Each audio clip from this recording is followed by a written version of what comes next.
તો વાત સુરતની કરીએ, જ્યાં સરકારી સહાયથી પોદાર આર્કેડના વેપારીઓ નારાજ થયા છે। 25 થી 30% વળતરની વેપારીઓની માંગ છે, ત્યારે ખાડીપુરના પાણી ભરાતા ફર્નિચરને નુકસાન થયું। ફર્નિચરના બિલ 3 થી 10 લાખ સુધી પહોંચ્યા હોવાનો આરોપ છે।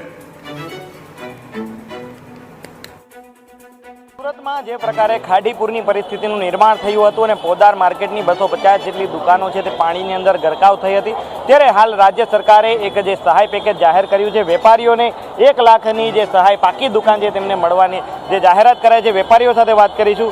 આપનું નામ જણાવજો અને સરકારનો જે નિર્ણય છે સહાયનો કઈ રીતે જોવો છો? મારું નામ રમેશભાઈ આહિર।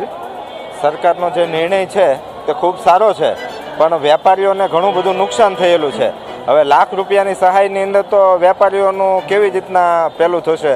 હવે 1-1, 1.5 લાખ રૂપિયાના તો એસી, મારા જેવાના તો 6-7 લાખ રૂપિયાના મશીન હતા, અને આ જે કંપનીએ પતરા મારેલા છે એને લીધે આ બધો પ્રોબ્લેમ થયો। તો લાખ રૂપિયાની સહાયમાં તો હવે કેવી રીતના વેપારીઓ ખુશ થશે? હજી તો મારી આંખું ને આંસુ લૂસાણા નથી, અને ઘણું બધું આખા શરીર બધા ભીના છે।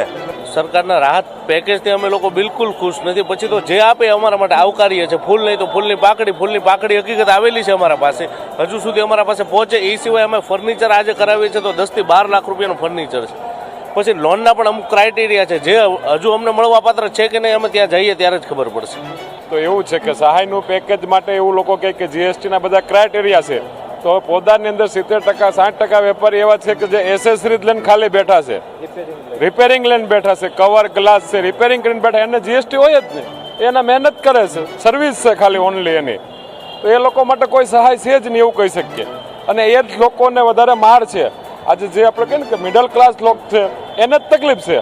કે હર્ષભાઈ કીધું હતું કે ફૂલની પાખડી અમે આપશું, નહીં તો પાખડીની કે પાખડી આપશું, પણ પાખડીમાં અમે 25,000 રૂપિયા કોઈને આપે વગર જીએસટી વાળાને, એને 25,000માં શું થાય? વાયરિંગ નથી થતી।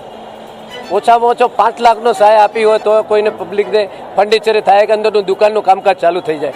એટલે કે સરકારે જે પ્રકારે નિર્ણય લીધો છે ખાડીપુરની પરિસ્થિતિ બાદ, કહી શકાય કે ઝડપમાં ઝડપભેર આ પેકેજ જાહેર થયું છે, પરંતુ ક્યાંક ને ક્યાંક મોબાઈલ સહિતની જે એસેસરીઝ જે હોય છે કે જે અન્ય ઇલેક્ટ્રિક ઉપકરણો હોય છે તે મોંઘા હોય છે, અને તેમાં 1 લાખ રૂપિયાની સહાય ના બરાબર છે તેવું સુરતના વેપારીઓ કહી રહ્યા છે। એટલે કે સરકાર તરફથી વધારે આશા વેપારીઓને હતી, અને તે આશા ફૂલફિલ ન થઈ હોવાની વાત પણ વેપારીઓ દ્વારા કરાઈ રહી છે। કેમેરા પર્સન કેજી વઘાસિયા, મિત્રુપાપરા, ન્યૂઝ કેપિટલ, સુરત।